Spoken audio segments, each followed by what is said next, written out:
Hello everyone, कैसे हैं सब। शिक्षा विधि में सबका स्वागत है। Very good evening to all. चलो अपने फिक्स टाइम पे आज अपनी साइंस की क्लास शुरू करते हैं। आज अपना पार्ट 4 है। जय प्रॉमिस्ड कि आपको मुझे टॉप 200 प्लस क्वेश्चन करवाने हैं, जिसके लिए 15-15 क्वेश्चन के मेरे 14 पार्ट या 15 पार्ट ही बनाएंगे। 225 तक गया तो 15 पार्ट तो लगातार मैं आपको प्रोवाइड करवा रहा हूँ सिंस डे 1 जब से मैंने शुरू किया। कोई इसके अंदर गैप नहीं है। अगर आपको इन क्वेश्चन की पीडीएफ चाहिए तो आप डिस्क्रिप्शन में टेलीग्राम चैनल का लिंक दिया गया है, उससे ज्वाइन कर ले। वहां पे आपको इन्हीं क्वेश्चन की सोल्ड पीडीएफ भी मिल जाएगी। चलो आज का शुरू करते हैं। Ionic compound can conduct electricity dash. आयनिक यौगिक किस अवस्था में विद्युत धारा का संचालन करते हैं? ठोस अवस्था में, द्रवित अवस्था में, या कभी नहीं करते वो, या सिर्फ उच्च तापमान पर ही ये संभव उनके लिए? सॉलिड स्टेट में, मोल्टन स्टेट में, नेवर, और ओनली एट हाई टेम्परेचर। बताओ, क्विकली बताओ बेटा। वैसे नॉर्मली जीएस करने के लिए 10 सेकंड मोर देन सफिशिएंट होता है जीएस के किसी क्वेश्चन का टिक मारने के लिए। आता है तो टिक मारो, नहीं आता है तो आगे चलो। बट यहाँ पे हम प्रैक्टिस कर रहे हैं, सो आपको टिक करना ही होगा, चाहे वो गलत हो चाहे सही हो। अगर गलत हुआ तो उसे ठीक करने के लिए मैं बैठा हूं। चलो देखते हैं, जरा बताओ जल्दी से क्या करेक्ट आंसर होगा इसका। Option A B C D. चलो सबसे पहले मैं क्लाउडिया का आंसर मानूंगा। क्लाउडिया बताओ बेटा क्या आंसर है। ए टिक कर दें। The right answer is option B, molten state. आयनिक यौगिक जब तक ठोस होंगे तब तक आयन आपस में जुड़े रहेंगे। फॉर एग्जाम्पल Na पॉजिटिव में अगर मैं Cl नेगेटिव मिला देता हूं तो NaCl बन जाता है, और बॉन्ड क्या हो जाता है, बन जाता है, आपस में स्ट्रॉन्ग हो जाएगा। लेकिन जब इसको पानी में घोलेंगे तो ये प्लस और माइनस के आयन अलग अलग हो जाएंगे। मोल्टन स्टेट का मतलब है पानी के अंदर घुली व्यवस्था। आयंस जब फ्री होंगे तभी इलेक्ट्रिसिटी कंडक्ट होगी, तो फ्री आयन सिर्फ पानी के अंदर जाके होंगे तो मोल्टन स्टेट में वो कंडक्ट करेंगे। Right. The breakdown of sugar molecule is done by which enzyme. शर्करा का विखंडन किस एंजाइम के द्वारा होता है? रेनिन के द्वारा, लाइपेस के द्वारा, टाइलिन के द्वारा, या माल्टेज के द्वारा? बताओ जल्दी से क्या इसका करेक्ट आंसर है। देखो, जितने हम फूड मॉलिक्यूल लेते हैं उसके अंदर सबसे मेन यही होते हैं, शुगर, प्रोटीन और फैट। हम बड़े मॉलिक्यूल की बात करेंगे, इसके अलावा विटामिन मिनरल्स भी लेते हैं बहुत सारे, वाटर भी होता है। But the common and the macro molecules are, क्या क्या होते हैं? शुगर होता है कार्बोहाइड्रेट वाला पोर्शन, फैट यानी कि जो आपके जितने लिपिड्स हैं सारे वो पोर्शन, प्लस आपका क्या होता है, प्रोटीन। तो सबका ब्रेकडाउन करने के लिए बॉडी में अलग अलग एंजाइम्स होते हैं। मैं बात करूंगा शुगर मॉलिक्यूल का ब्रेकडाउन कौन करेगा। तो क्या आंसर होगा बताओ जल्दी से Abhishek. Option C, ptyalin is the correct answer. Ptyalin क्या है? बदला हुआ नाम किसका? क्या मुझे बता सकते हैं इसको, और किस नाम से जानते हैं? रेनिन किसका ब्रेकडाउन करता है, और लाइपेस किसका करता है? लाइपेस मेनली फैट के ऊपर अटैक करता है, राइट। और रेनिन क्या होता है? मिल्क को कर्ड में चेंज करने के काम आता है। दूध का जो ब्रेकडाउन है, शुगर शर्करा फैट, सॉरी मिल्क शुगर का, मिल्क के अंदर जो शुगर होती है उसका ब्रेकडाउन करता है रेनिन। बच्चों के अंदर बहुत ज़्यादा मिलता है। माल्टेज का आगे चल के पढ़ेंगे क्योंकि वो कॉम्प्लेक्स फेम में, जहाँ पे आप स्मॉल इंटेस्टाइन को पढ़ते हैं। इसका करेक्ट आंसर क्या होगा? टाइलिन। तो आप कॉमन नाम जानते हैं अमाइलेज, जो आपके किसके अंदर मिला होता है? लार के अंदर, स्लाइवा के अंदर मिलता है अमाइलेज, उसी को टाइलिन भी कहते हैं। Magnification formula of mirror involves the ratio of. दर्पण संवर्धन फॉर्मूला, इसमें किसका अनुपात निहित होता है? Height of object to height of image. देखो ये मैं बना देता हूं बेटा, सिंपल सा ही आपका मिरर है, राइट। इतना गंदा ड्राइंग, ये देखो। फिर से ड्राइंग खराब क्यों हो रहा है? मुझे 1 मिनट का टाइम दें, मैं एक बार और कोशिश करता हूँ। अगर फिर से मेरी ड्राइंग गंदी बनी तो मैं अगली कोशिश नहीं करूँ। देखो थोड़ी सी ठीक बनी। ये एक ऑब्जेक्ट है, मैं ज़्यादा सी एफ वगैरह कुछ नहीं बना रहा, जो सेंटर वेंटर, सेंटर ऑफ कर्वेचर, फोकस होता है, इतनी सी बात है कि ये कुछ ऐसे निकलेगा, कुछ ऐसे निकलेगा, टकराएगा और इमेज बन जाए, ये होता है। मैग्निफिकेशन फॉर्मूला, संवर्धन फॉर्मूला जो है, उसमें किसकी रेशियो होती है? Height of object. ऑब्जेक्ट का मतलब होता है जिससे रेज निकली है, इमेज का मतलब है जो टकराने के बाद मिली, ठीक है। ये ऑब्जेक्ट कहलाता है, ये इमेज कहलाती है।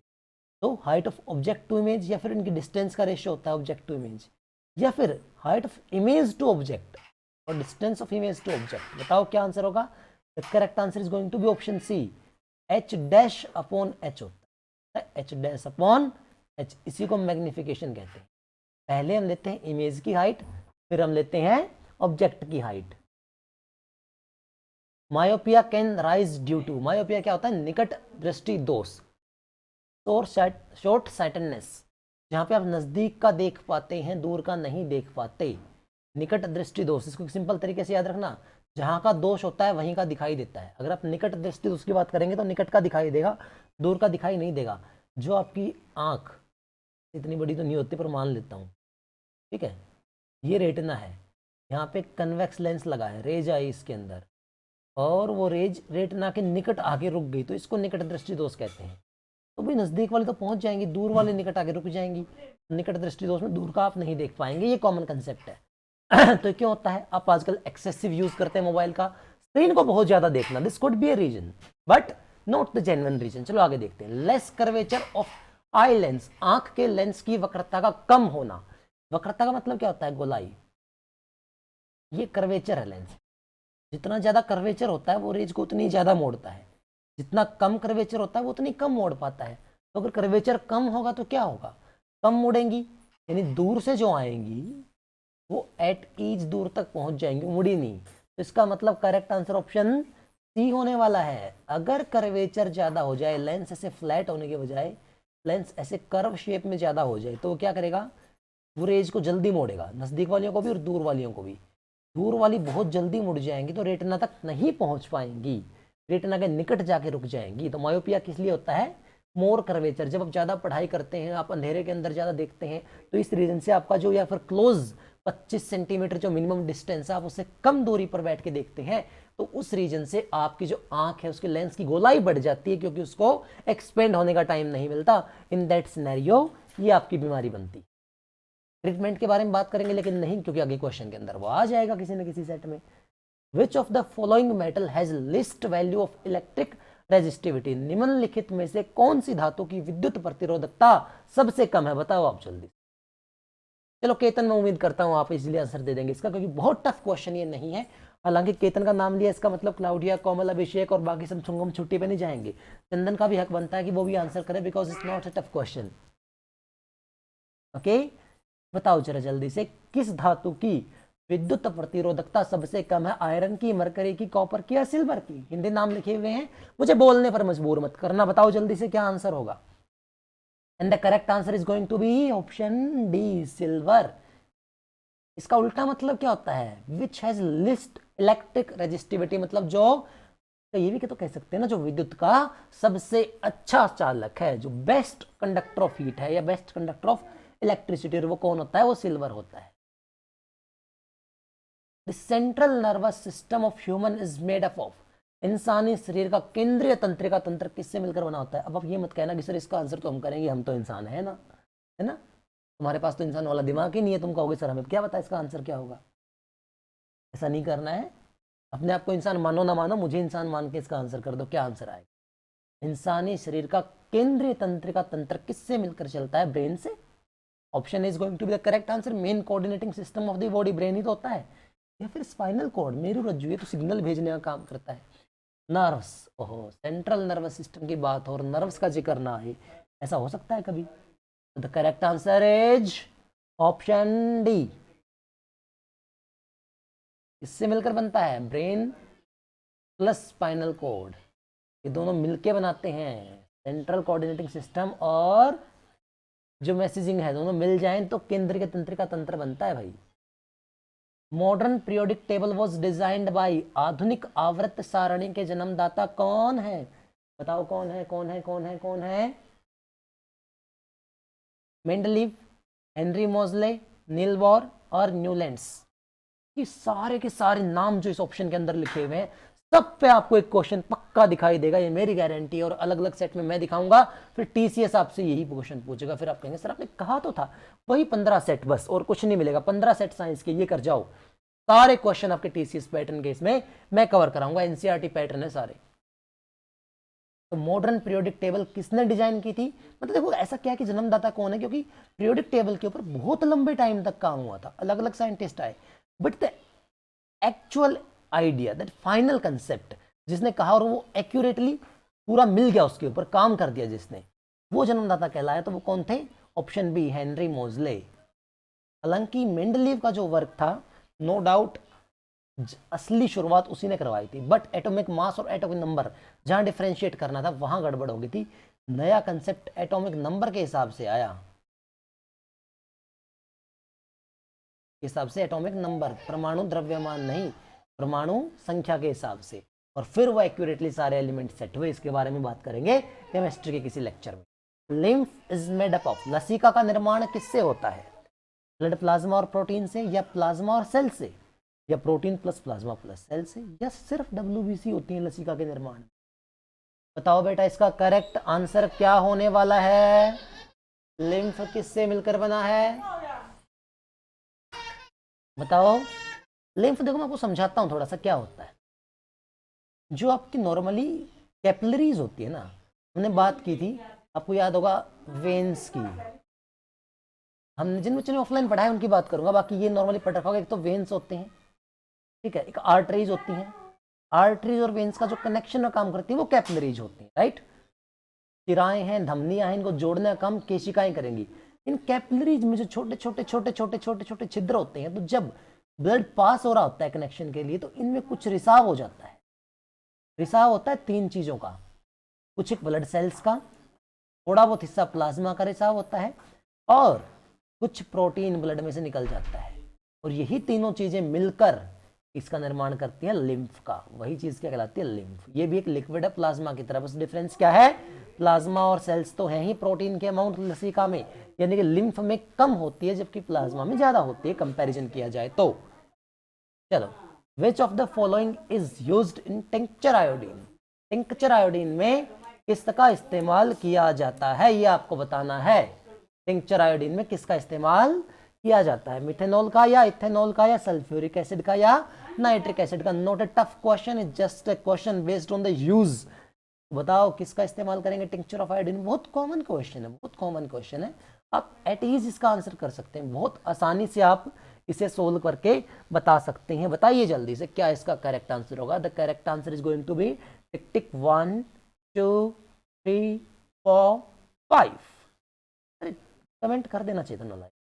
Ethanol, ethanol is used in tincture iodine. हालांकि इसके अलावा भी इसके उपयोग है, कफ सिरप भी बनता है इसका, लेकिन फिर कभी क्वेश्चन के थ्रू।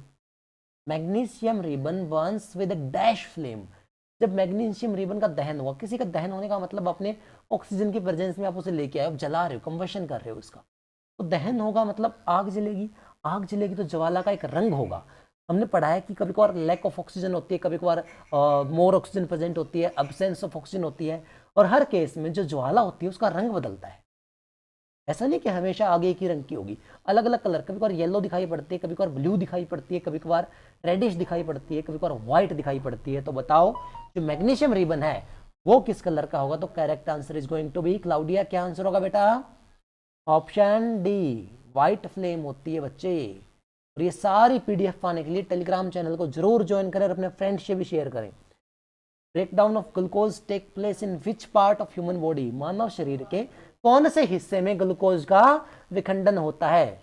तो नॉर्मली ग्लूकोज विखंडन का मतलब क्या है हमारा? जब हमने फूड लिया, खाना किया, भोजन ग्रहण किया, तो उसका अल्टीमेट टारगेट ऊर्जा था, ऊर्जा मिले हमें। ऊर्जा कैसे मिलेगी? जब उस खाने का ब्रेकडाउन होगा। ब्रेकडाउन पहले सिंपल मॉलिक्यूल ग्लूकोज के अंदर होगा, लेकिन हमारा मानना है ग्लूकोज सफिशिएंट नहीं। ग्लूकोज का भी पायरुवेट चेन में ब्रेकडाउन होता है, 6 कार्बन से 3 कार्बन चेन के एटम में, तब जाके एनर्जी रिलीज होती है। और ये काम रेस्पिरेशन होने के बाद, यानी ऑक्सीजन जब जुड़ती है तब होता है। और ऑक्सीजन आपको पता होना चाहिए कहाँ जुड़ती है जाके? माइटोकॉन्ड्रिया ही तो है हमारा रेस्पिरेटरी ऑर्गेनिक सेल के अंदर, आपको याद होगा। और वो कहाँ प्रेजेंट होता है? साइटोप्लाज्म, कोशिका द्रव्य का। तो मेरा लेक्चर भी अवेलेबल है यूट्यूब पे, चाहें तो आप देख सकते हैं, ठीक है। Twinkling of stars is an example of, तारों का टिमटिमाना किसका एग्जाम्पल है? ये लाइट का रिफ्लेक्शन होता है, या डिस्पर्जन होता है, या स्कैटरिंग होता है, या रिफ्रैक्शन होता है? तारों का टिमटिमाना कैसे होता है? मतलब कि ये तारा है, काइंड ऑफ स्टार्स। स्टार से एक लाइट आएगी, ये स्ट्रेट लाइट निकली, लेकिन एटमोस्फियर ने क्या किया, इसको बेचारे को सीधा जाना था। ये वैक्यूम से एयर में आ रही है, थोड़ा सा रास्ता भटक जाए, फिर इसको सीधा ऐसे जाना चाहिए था, थोड़ा सा और रास्ता भटक जाए, ऐसे जाना चाहिए था, थोड़ा सा और रास्ता ये भटक जाए। यहाँ कोई बंदा बैठा है, वो देखेगा कहाँ? अपनी आँख के सीध में। ये रियल पोजीशन तो है नहीं, ये तो वर्चुअल पोजीशन है, वर्चुअल पोजीशन है। तो तारा टिमटिमाता हुआ यहाँ दिखा, कुछ देर नजर हटी, यहाँ कहीं दिखाई देने लगा, क्योंकि हवा के साथ बार बार ये रिफ्रैक्शन बदल जाता है। तो जब एक मीडियम से दूसरे मीडियम में जाके लाइट अपने पाथ से डिस्ट्रैक्ट होती है तो वो रिफ्रैक्शन ऑफ लाइट कहलाता है अपवर्तन। परावर्तन हमेशा सेम मीडियम में होता है। डिस्पर्जन में 7 कलर बटते हैं। स्कैटरिंग के अंदर कोई पार्टिकुलर कलर की वेवलेंथ को ऑब्जर्व कर लिया जाता है, लेकिन मीडियम चेंज होने की वजह से पाथ में डिफ्लेक्शन आना रिफ्रैक्शन कहलाता है। Rainbow is always found in the direction, इंद्रधनुष हमेशा सूर्य की, चलो मैं टिक कर देता हूँ, बहुत बेकार क्वेश्चन है, विपरीत दिशा में बनता है। सन ईस्ट में होगा, रेनबो वेस्ट में दिखाई देगा। सन वेस्ट में होगा, रेनबो ईस्ट में दिखाई देगा। कॉमन बात है, एक साइड सूरज होगा ना, ये हमारे सूर्य भगवान है। लाइट निकली, यहाँ बूंदाबांदी हो रही है, इनमें से पास हुई, तभी तो इसका डिस्पर्जन पॉसिबल है। सन के डायरेक्शन में कभी दिखाई नहीं देगा वो। Heat produced in an electric circuit depends on, विद्युत परिपथ में उत्पन्न ऊष्मा किस पर निर्भर करती है? क्या आप बता सकते हैं किस पर निर्भर करती है? करंट पे। ऑब्वियसली बात है, जितना करंट होगा उतनी तो प्रोड्यूस होगी। या फिर रेजिस्टेंस पे, रेजिस्टेंस तो करंट को रोकता है तो उसका कोई रोल है नहीं। टाइम, अब देखो अगर एक ऑप्शन कट गया तो ऑल हो नहीं सकता, तो ऑप्शन ए टिक कर दे। क्लाउडिया बताओ बेटा जल्दी से। ये केतन पूरी डेरिवेशन करवाई थी वैसे मैंने क्लास में। ये हीट प्रोड्यूस्ड, एच क्या होता है? आई स्केयर आर टी, ये फॉर्मूला होता है जिसे जूल हीटिंग लो हम कहते हैं, जूल का उष्मातापन का नियम। तो क्या आंसर होगा? Option D, all. ये सभी पर निर्भर करती है, जबकि करंट के तो स्केयर पर निर्भर करती है। आई इज इक्वल टू, क्या सिखाया था वो पूरा ओम्स लो से डेरिवेशन का, V equal to I R, voltage से लिंक करके पूरा सिखाया हुआ है। क्या? चलो आज का लेक्चर यहाँ खत्म हुआ। आज सुबह अगर आपने मैथ का लेक्चर देखा होगा तो आपको पता चला होगा। अपने क्वेश्चंस जो मैथ के लेक्चर के थे अपने फ्रेंड्स से जरूर शेयर करना, ताकि वो भी रियलाइज करें। संडे से हम मैथ का स्पेशल बैच शुरू कर रहे हैं, संडे से स्टार्ट होगा, राइट। पहली क्लास संडे को होगी उसकी। तो कल आपको मैं एक डेमो लेक्चर भी दिखा दूंगा, नो प्रॉब्लम, मुझे कोई दिक्कत नहीं होगी डेमो लेक्चर दिखाने में। हालांकि आप पहले भी जानते हैं। तो जिन बच्चों को स्पेशली सीजीएल की प्रिपरेशन करनी है, बैंकिंग वाला बच्चा भी ज्वाइन कर सकता है क्योंकि अर्थमेटिक बहुत अच्छे लेवल का भी होगा उसके अंदर। बट जिनको specially CGL, CHSL, SSC format, CPO इनकी तैयारी करनी है, वो चाहें तो उस बैच को ज्वाइन कर सकते हैं। फिर कह रहा हूँ बैच की फीस 2000 है, ठीक है। क्वेश्चन करने का तरीका मैंने आज सुबह भी दिखाया था कि हम कैसे करेंगे असल में। लेकिन अगर आप किसी पार्टिकुलर बच्चे का कोई इश्यू, देखो जो इकोनॉमिकली स्टेबल कंडीशन में है मैं उसके लिए कुछ नहीं करूँगा, क्योंकि ये कोई ज़्यादा फीस नहीं है। नॉर्मली आप ये मैथ बहुत महंगी फीस से पढ़ते हैं, बट ये कोई ज़्यादा फीस नहीं है। लेकिन जिनका इकोनॉमिकल इश्यूज़ है, क्योंकि मेरा खुद का भी है इस टाइम पे, तो मैं समझ सकता हूँ कि बाकियों के साथ भी इश्यूज़ होंगे, तो वो बच्चे मुझसे पर्सनली कांटेक्ट कर सकते हैं 9466240290 पे। और ये 2000 रुपये कोर्स फीस है, ध्यान रखना। एक बच्चे ने मुझसे पूछा कॉल करके क्या ये मंथली फीस होगी? नहीं, मेरा वो पैटर्न नहीं है कि पर मंथ आपसे लूँगा, मैं ये पूरे कोर्स की ही बात कर रहा हूँ। इसलिए मैं पूरा कोर्स फिनिश कराऊंगा, सारे नोट्स अवेलेबल होंगे, ठीक है। पैटर्न बहुत अच्छा हम करेंगे, मुझे लगता नहीं बार बार वो चीज़ कहने की जरूरत है। फिर भी जो विलिंग कैंडिडेट है और जिनको फीस का इशू लगता है वो मुझसे इस पर कॉन्टैक्ट कर सकते हैं। कल का टाइम है, परसों से हमारा काम शुरू हो जाएगा, ठीक है। चलो फिर इसके जस्ट बाद अभी इंग्लिश की क्लास शुरू होगी 7:30 बजे, ज्वाइन करना मत भूलना। Till then all the best to all of you, thanks for watching. English की क्लास में सबको जरूर आना है।